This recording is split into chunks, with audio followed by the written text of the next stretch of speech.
আসসালামু আলাইকুম। সম্প্রতি লস্ট ইসলামিক হিস্ট্রি নামের এই বইটি আমার পড়া হয়েছে, যেটি লিখেছেন ফিরাজ আল খতিব এবং অনুবাদ করেছেন আলী আহমদ মাবরুর। এবং বইটির উপরে একটি ইভেন্টেও আমি অংশগ্রহণ করেছিলাম, যার অর্গানাইজার হিসেবে ছিল স্টুডেন্ট ওয়েলফেয়ার ক্লাব নামের একটি অর্গানাইজেশন। আলহামদুলিল্লাহ, বইটি পড়ে আমার অত্যন্ত চমৎকার একটি অভিজ্ঞতা অর্জন হয়েছে, যেটি আপনাদের সাথে শেয়ার না করলেই নয়। ইনশাল্লাহ, মোটামুটি 3টি পয়েন্টের মাধ্যমে আমি বইটির সংক্ষিপ্ত একটি রিভিউ করার চেষ্টা করব। যার প্রথম পয়েন্টে থাকবে বইটি কেমন, দ্বিতীয় পয়েন্টে থাকবে বইটি কাদের জন্য, তৃতীয় পয়েন্টে থাকবে বইটি আপনাকে কেন পড়তে হবে। 1 নম্বর পয়েন্ট, বইটি কেমন। বইটি কেমন এই আলাপে যাওয়ার আগে আমি একটা বিষয় আলোচনা করা প্রয়োজন বলে মনে করছি। সে বিষয়টা হলো, বর্তমান সময়ে ইতিহাসের বই বলতে আমরা যা দেখি এবং যা বুঝি তার অনেকটাই হলো বিশাল বিশাল সাইজের পুস্তিকা, নানান রাজা বাদশাহদের জন্ম মৃত্যু, তাদের বংশ পরম্পরা, তাদের উত্তরসূরিদের জন্ম মৃত্যু ইত্যাদি ইত্যাদি নানা পেজ লাগানো বিষয়াদি, যা সাধারণ পাঠক সমাজকে ইতিহাস পড়াতে গিয়ে বারে বারে ব্যর্থ হচ্ছে। অতঃপর সঠিক ইতিহাস না জানার কারণে সৃষ্টি হচ্ছে নানা ভুল বুঝাবুঝি এবং তৈরি হচ্ছে অনাগ্রহ ও অনীহা। ঠিক সেই জায়গায় দাঁড়িয়ে এই বইটি অত্যন্ত চমৎকার একটি ভূমিকা পালন করছে। মাত্র 12টি অধ্যায়ে লেখক খুবই সংক্ষিপ্ত কলেবরে আপনাকে সফর করিয়ে আনবেন সুদূর মক্কার অলিগলি হতে ভারতবর্ষ, আফ্রিকা হতে চীন, স্পেন হতে মদিনা এবং রোমান সাম্রাজ্য হতে অটোমান।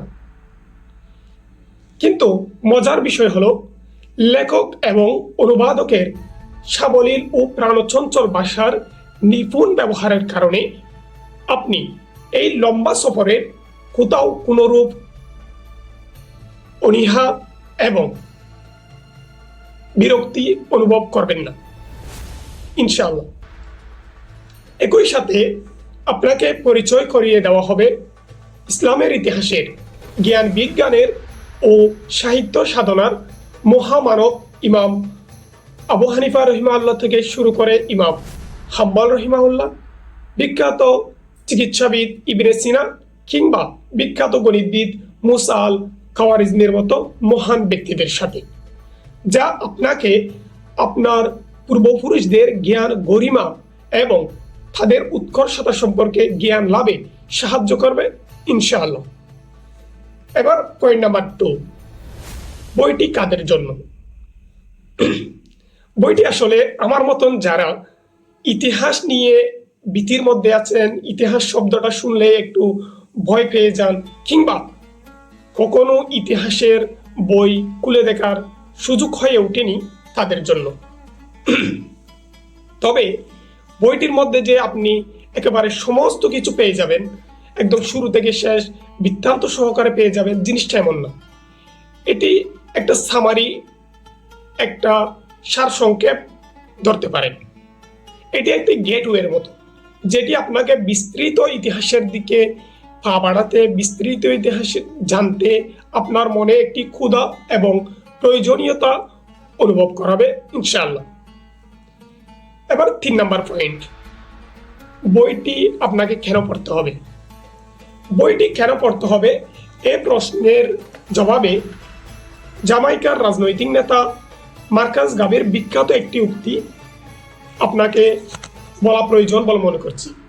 উক্তিটি হলো এমন, যে জাতি তার অতীত উৎস ও সংস্কৃতি সম্পর্কে জানে না, সে জাতি শিকড়হীন গাছের মতো।